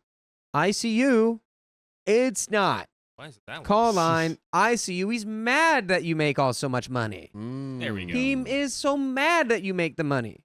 And paradoxically, will do nothing to make more of his own. I always justified his behavior. And this is when things get messed up. Timeline is important on this, so I'm going to do my best to keep the info organized. It gets messy. October 2023, I went back to work. We fought a lot, and he avoided hanging out with us on the weekends. He had another new job at this point, working in a family arcade place. This is important. Oh. We happily avoided him on the weekends. It was more stressful if he was around anyways. End of November 2023, I had ordered us a shed and checked the security cameras frequently to see when it arrived so I could run home and move it to the backyard to avoid it getting stolen. One day I looked on the camera and Toby's car was home. Weird, because he left when I did and he dropped Susie and Frank at daycare. Okay. I got the app notification confirming that. I called and texted him and got no answers. I got worried. I got off work and got the kids and rushed home, and he was making dinner. I asked him about being home, and he told me he went to work and they said he deserved the day off. That evening, his brother, sister-in-law, and their baby came to stay for the weekend. I couldn't shake the feeling he had lied to me. The next morning, I called my mom when I ran to get everyone's coffee. She said to trust my gut and to check the cameras for timestamps on the other days. Well, I did. He didn't go to work that entire week. The timing wasn't going to work and coming home. It was dropping the kids and coming straight home every single day that week. I got back to the house with coffee and was fuming. I asked him to come outside and chat. I asked him. He lied. I called him out. He lied again and again. Finally, he ended it with me being the reason he needed some time alone and didn't tell me because I would react like this to him taking time off work. This time, his gaslighting didn't work on me, though. Yes. Trust was broken, and it had to be repaired. His brother and family left that day, and the next day, my kids and I went out shopping with my mom, giving Toby some space. Now, December 2023. On our way to her house, I realized I forgot something at home, and so we stopped, and I ran in. Toby wasn't downstairs, but the baby gate was up. Odd, because I have the babies. I go upstairs, and the top baby gate is closed. Also odd. Then I noticed rolled towels at the bottom of our bedroom door. I was once a teenager. I know how to stop a certain smell from moving to other rooms. I opened the door, and he was standing at the end of our bed wearing a VR headset, smoking the devil's lettuce in our room where we and our baby sleep. So, the devil's lettuce is not illegal here, but I lost it. Not because he was smoking it, but because he didn't do it outside and chose to breathe it all over our baby's beds. Much after this happened, my friends pointed out what else he could be doing. My best guess is watching VR Corn, and the shock he had was because he thought that was what I would be mad about. Anyway, back to the storyline. I was mad. I left and told him as much. The kids and I went to my mom's for dinner, and when I came home that evening, he had moved all of his stuff into his office and locked himself in. Turns out he created a whole room for himself. It had a twin bed set up, went through the whole house, and put everything he felt was his into the room and locked the door, whether he was in there or not. After 2 days, I asked him, and he said our marriage was over. Babe, you did this. You allowed this to happen. You did this to us. Over the next month, he would have violent and terrifying outbursts. He wouldn't help with the kids. He'd lock himself in the room. He'd take food and eat in there. There were no dishes left downstairs, and a smell was coming from the room. Ugh. I called his brother, and he came from the island. An island? And convinced Toby he needed to take a vacation and go stay with them for a week. This was my idea to get him away from the kids and me. I had never been afraid, but was now and needed him out. My mom and I got into the room, and it was disgusting. We cleaned it up. While he was gone, his brother had him call me daily, and he was sweet and kind and apologized and said he wanted to make our marriage work. No. I agreed he could come home. It was all a lie. It was actually worse. It was worse when he came home. Oh, no. I have audio recordings of him screaming and yelling. I won't get into detail because most of it is a part of our court stuff now. Now I'm going to skip on over to Christmas Eve. He went to work. I was sick of him locking himself in his room. I changed all of the locking doorknobs to non-locking ones because our daughter spent an hour crying outside his door while he ignored her. I had decided he wasn't a tenant anymore and he needed to contribute to parenting and everything else or leave. The kids and I went to my mom's for Christmas Eve. When Toby got off work, I knew because that's when the phone calls came. He screamed. Screamed at me that I would regret removing his lock, that I don't deserve privacy, that he needs it, and I need to stay out of his room. He said he went and got a lock and that I can do the whole magic of Christmas by myself, and I'd be lucky if I ever saw him outside that room again. Needless to say, I was flabbergasted. I went home and snuck out all the presents for the kids, got us clothes and what we needed, and the kids and I spent the night at my parents' house and did Christmas morning there. I had texted him, informing him, and said he could come if he didn't start a fight. Anyways, he ended up moving out December 28th and stayed with his brother for a few weeks while he looked for a place. January through July of 2024, I essentially forced him to spend time with our kids. I had gone to court without him. He didn't reply to being served. It's a thing that because he didn't bother doing paperwork, he didn't get to go. I got a really good order from the judge, which included a conduct order because I showed her texts and videos he sent meant for the kids bad-mouthing me. Now, this is where it truly goes off the rails. Oh, we've been on the rails this whole time? This is literally the scene from Bridge Over the River Kwai where they blow it up and the train falls into the river. That's been the whole story. Train in the river. But I'm afraid. Here we go. I'm afraid. Okay, let's dive this little train. It's Back to the Future 3. The plane's flying through the sky now. Not the plane, the train. The train is taking off. Lordy, Choo-choo. lordy. July 2024. We had been getting along quite well for a few weeks, and he invited me to go with him and the kids to visit his family on the island. I went to the island. It didn't go great, and we fought. And without going into detail, he broke the conduct order by calling me horrible things in front of our kids. I put in an application for enforcement for the conduct order and had him served. Meanwhile, I had found my old tablet while cleaning up the house to turn Toby's old office into a room for Frank. I charged it up and turned it on. Toby's Gmail was logged in. I got nosy and noticed there were current photos.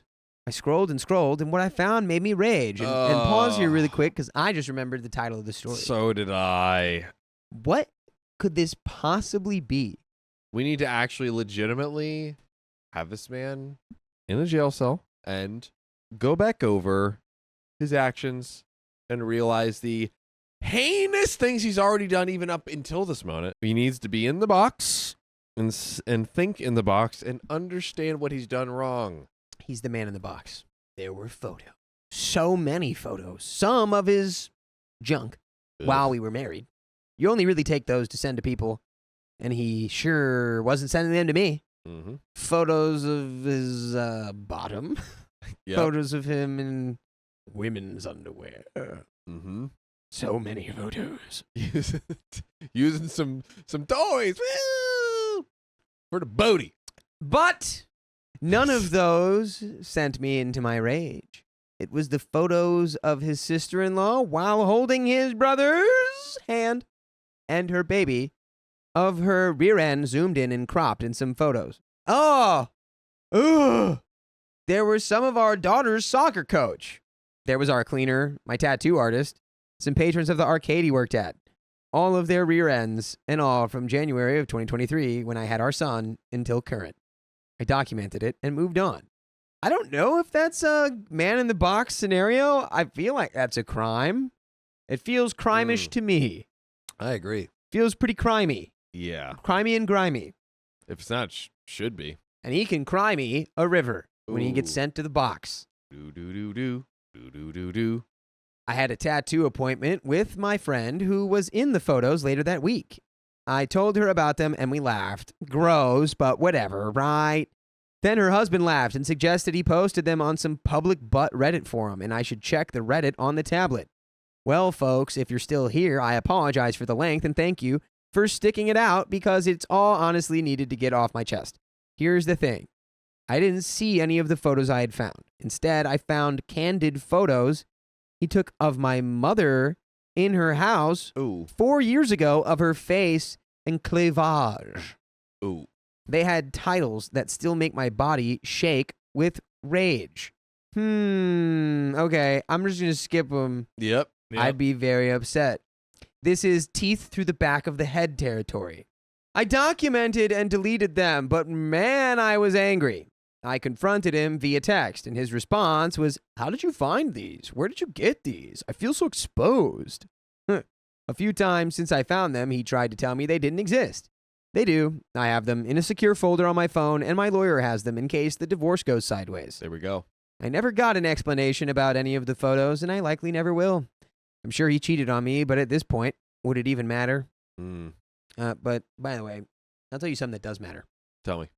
The fact that we have full episodes with stories just like this on Spotify, iHeartRadio, Apple Podcasts, and any podcast platform under the sun you can think of with your pretty little head. All you have to do is search OK Storytime, the name of our show, and you can listen to almost 2,500 episodes.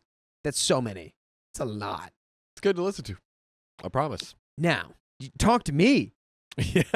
Where do we think the path forward here is? This guy is so slimy, and the things that he has done are very, very heinous, very, very creepy. We need to, my ideal dream scenario, we get him as far away from the family as possible, and we siphon all of the pennies he has for the kids to pay for his crimes of creepiness. Indeed. Indeed. And that's about it. And get, like, he was able to stay there and he was already doing all this stuff. It's like, and I get it. I guess OP was like trying to be kind, empathetic. This is the father of her children. I understand why she would maybe be more forgiving and give him these chances. But he does not deserve them at this point. When we get to these kind of territories, it's not necessary. The children are involved. You just deserve your peace. Point blank, period. Get that. Protect the children. Get them in the best situation possible. See if we can get any of his 2 pennies he's rubbing together to help the children and everything. And then that's it. Over the next few months, we would continue our custody battle with me trying to organize and get things sorted and him ignoring me and weaponizing incompetence. I have filed for divorce. I currently have the kids 99% because his schedule doesn't work to have them, and moving in with his girlfriend and changing jobs for the 3rd time since we split has made it hard for him to give them time. This guy's got a crazy. This guy's got a girlfriend. I plan on moving on with my life with the nicest guy I've ever met who adores my kids and wants them around however much we can. court is imminent, but I'm confident because Toby has made it clear where his priorities are. He doesn't pay child support still, but there's a government program to enforce, so I don't have to chase him. Nice. I don't really have to even deal with him at this point because the parenting time we have in writing doesn't work for him. So he has to request taking them, which I would never prevent, but he simply doesn't try to see them, and I'm done forcing it. Yep. Sounds like a beat dad. I don't know. The sound of that room sounds like he regressed to the state of an actual teenager. You know? That was his goal and dream. He's like, yeah, I've got my little girlfriend, and then I can smoke my stuff, and then I can play the VR games. VR. And yeah, then I'm happy. Yay! I have no job. He won. You can't he got live exactly the dream of a wanted. 14-year-old boy. Like that's But we got to but he change is. our dreams. But he is, and that's Man. where he's at. We gotta let our dreams ebb and flow as we Nope. move through life. We've got to lock it in at 14 and not deviate 1 freaking millimeter away from Locked that. in at 14, unemployed gamer for the rest of my life. Let's go. Yeah. Uh, Oh, brother. yep. Well, that's the end of that story, folks. My wife refuses intimacy with me, so I started looking for attention elsewhere. Where? Over there? Was over here? Oh. You sure about that? So, a little backstory. My 34 male, wife 31 female, and I have been together for 5 years and married for 3. The past 2 years have been pretty stressful for her and me as she was finishing up a master's in a really competitive program. By the way, this comes from Throwaway 787766, and if you want to submit your own story, go to the r/OKstorytime subreddit. So the last year of the program was last year, and it really pushed her hard. During that time, our time in the bedroom dwindled away to nothing, as she was always either studying or in class, when you should have been studying. Dead. She should have been studying each other's bodies. Oh, God. She finished the master's June of last year. I was expecting that things would pick back up in the bedroom again after it was over, but it hasn't. She still turned me down all the time, stressing about finding a job. It's to the point where the last time we had spicy sleep was April of 2018. Every time I tried initiating or doing a date night or being romantic, it always ends up with her being too tired. I even told her I'd settle for dirty talk every once in a while, but she didn't feel like doing that either. I suggested we go to counseling. She said that she would find a counselor she liked. I waited, asked again. She called me selfish. I gave up. I lost my mind for the first couple of months, and then I decided to focus on myself and start working out and keep doing my own thing. By the way, John, this is from 6 years ago. 6 years ago. So 2019. 29. Okay, so it had been like maybe a year or less, roughly, since they had done a hanky-panky. I don't know, man. It feels like your wife doesn't like you. Before the lack of spicy sleep thing, we had a pretty good relationship, but now it's gotten to be more like roommates than husband/wife. Fast forward to this past weekend. We went out to watch the Super Bowl with another couple who are good friends of ours. While we were at the sports bar, we met and started hanging out with a random group of people also watching the game. A very attractive woman who was part of that group kept winding up next to me and making small talk with me and looking at me in a way that was obviously flirty. Ooh. I kept it clean, but definitely kept up the banter. When the girl went to the bathroom, my wife pulled me over and said in front of our couple friends something to the effect of, "It's obvious that girl is into you. I don't want you talking to her." Something about the way she said it to me triggered something, and I just came back with something like, "I'm just happy to have some attention, baby. It's been a long time, almost a year now." Dun, dun, dun. The secret has been exposed at the sports bar. The only person winning the Super Bowl is not you because you lost and you didn't get anything. She looked shocked, then angry, then angrier. Our friends just turned around and started watching the game again. Okay. And right then, the other girl came back and introduced herself to my wife. Ooh, gotta love timing. My wife walked away and the wife of our friend followed her. We left the bar soon after and shared an Uber back with the other couple. We got into a fight. We never fight about her lack of interest in going to counseling, and she told me that she thought I was selfish and not understanding. We haven't talked much since. I don't want to end my marriage, but I don't see any compromise in her at all. Before I start divorce, I want to know if there is anything we can do to save things. Thanks. And there is an update on the horizon. Yeah, I mean, it seems like clearly something is happening with her. Or she has the most insane case of chronic tiredness that we've ever seen, but it's probably the former. And it seems that she isn't addressing it or talking about it and kind of giving OP no leeway. I don't know. What say you, Dakota? Is this a reasonable thing to be 100 upset over? trillion million reasons under the sun why someone could lose their drive in the boudoir. You're goofy for not having had like a real conversation about it. I mean, it sounds like maybe you've had what could be the beginnings of a real conversation. It's possible, but it I would has say. always started as like a confrontation where it's like, hey, you're doing the wrong thing. I need this. And then your wife's being like, well, no, I'm not. I'm tired. I'm this, I'm that. I feel like it could start from a different place of like, hey, I feel like all my needs aren't being met. Do you feel like all of yours are? Boom. I like that. Let's get into this update. Wow. So that Saturday after my original post, I tried again to talk to her about what I felt was missing in our relationship. This did not go well. The next Saturday, I went out and rented an apartment with a lease starting March 1st. I went back home and told her that I would be moving out. I said I did not know what was going on with her, and since she did not want to do anything about it, I wanted a divorce. I loved her, but I couldn't live like a hostage anymore. She got really quiet and then started sobbing and telling me that I was cruel and selfish and that my focus on spicy sleep was the issue and that I should go to counseling for that. Again, I was hoping that she would have said something else, but since she didn't, I just started packing a few things for work. She asked me where I was going, and I told her that I would be staying at my parents' for the next few weeks until my lease started. As soon as I told her I would be staying at my parents', she got really quiet and asked me if I'd told my parents yet. Sirens started going off in my head immediately. I said that I had not. This was a lie. Then she got quiet for about 5 minutes, and right when I was about to walk out the door, she asked me not to leave. Conspiracy ICU theory. Courtney Electra in the chat said, I think she cheated and is feeling guilty. I think maybe that might be what happened. Maybe.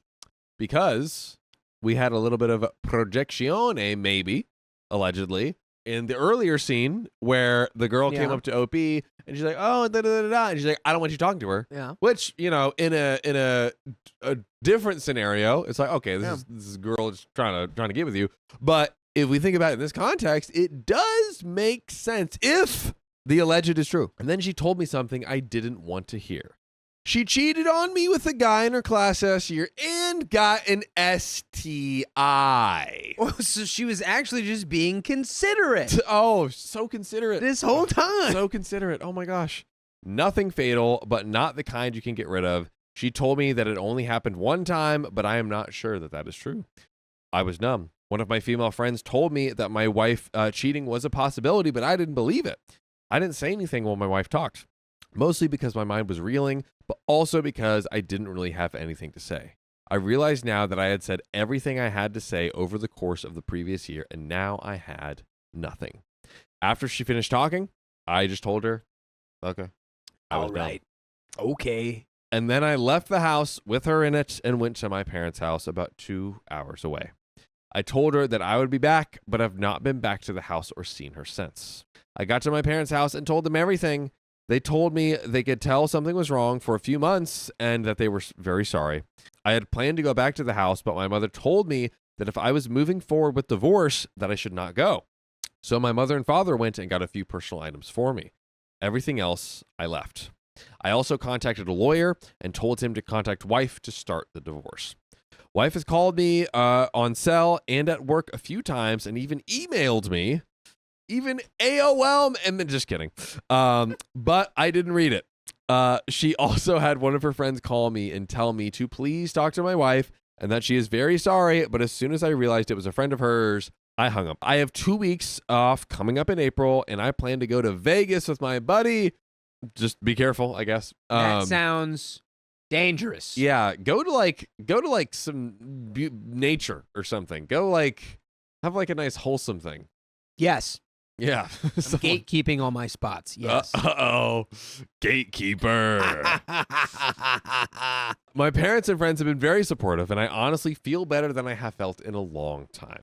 I never thought I would get divorced, and that first week I felt like a failure because I knew my marriage was over. It's not on you, OP. But my father told me something that I have said to myself over and over. Someone else doing the wrong thing makes them the failure. I hung out this week with a girl from my job who I've always gotten along with. Oh my. She saw me at work last week without my ring and asked me what happened. Oh, Ooh, she wants you. She's clocking that. I think OP might be a little bit fine because the very attractive girl approached him. This girl from work is clocking his ring being gone. Yeah. That's crazy. This guy's built like a statue. Oh A God. hot statue. Oh God. I told her that my wife and I were divorcing. She gave me a hug in the office, and that hug felt like the best thing in the world. Ooh, be careful, buddy. After work this weekend, we went out for a few drinks and just hung out and had fun and ended up back at my place. OP is not heeding the warning I just gave 4.5 seconds ago. I am not ready for, nor do I want a relationship, obviously. But it felt so good to be in bed with a woman where it felt so relaxed and accepting. I felt completely at ease. I wonder why.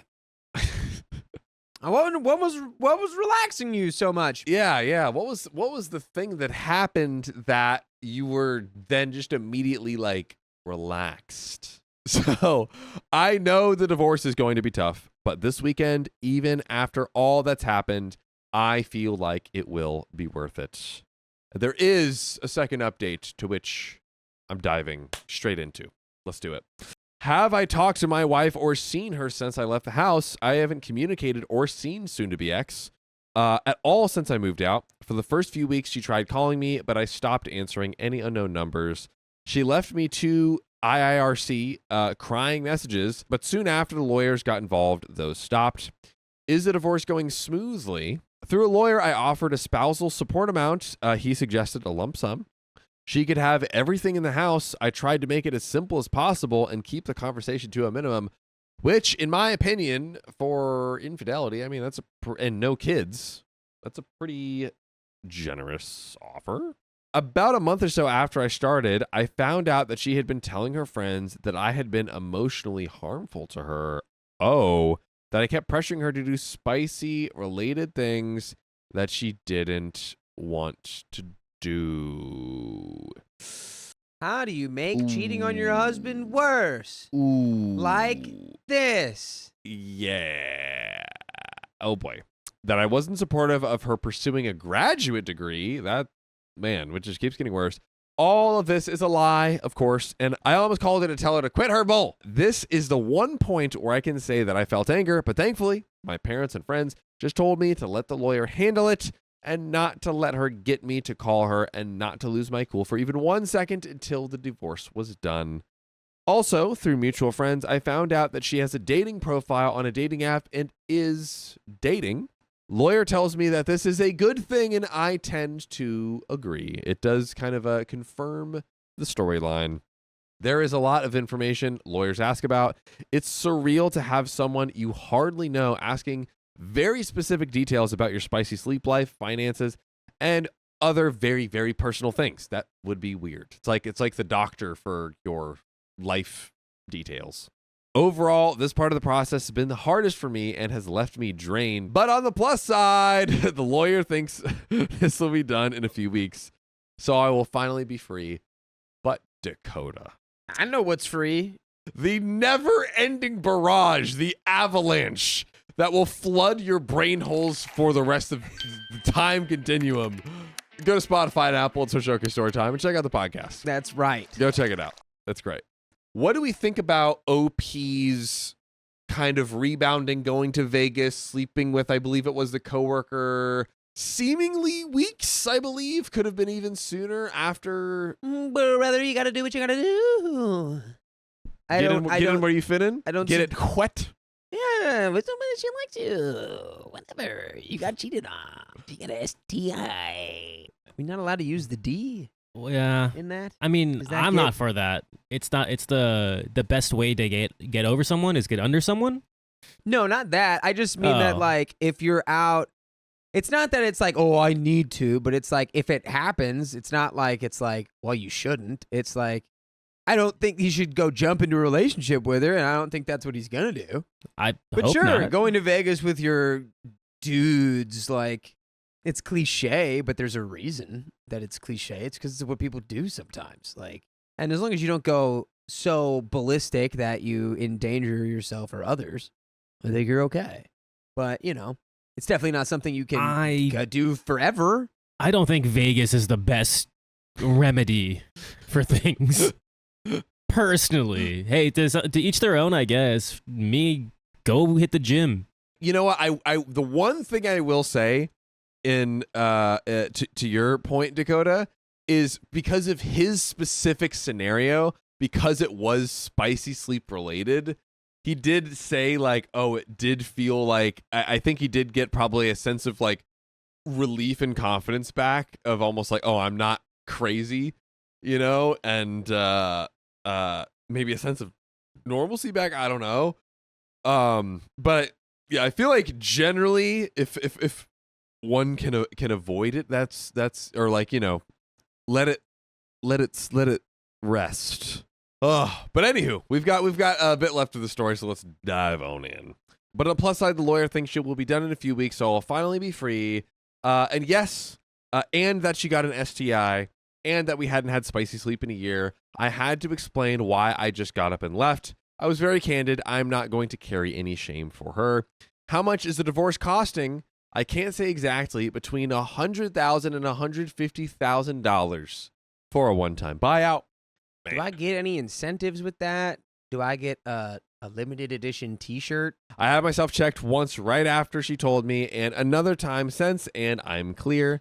Am I still dating the colleague from work? We haven't slept together in a few weeks, but we still hang out, and I enjoy it. I would call us friends.